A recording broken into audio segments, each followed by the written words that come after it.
habits.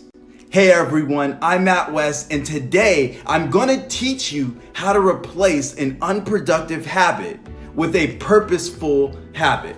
Now, according to studies, our daily lives include hundreds. Tip number 1, create a process. You need to have a clear plan and small specific steps that you will develop, right? Why is this important?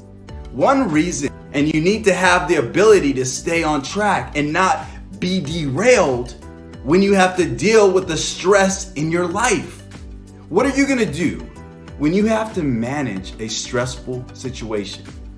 Discover a different process of relaxing or de-stressing when you experience burnout or stress.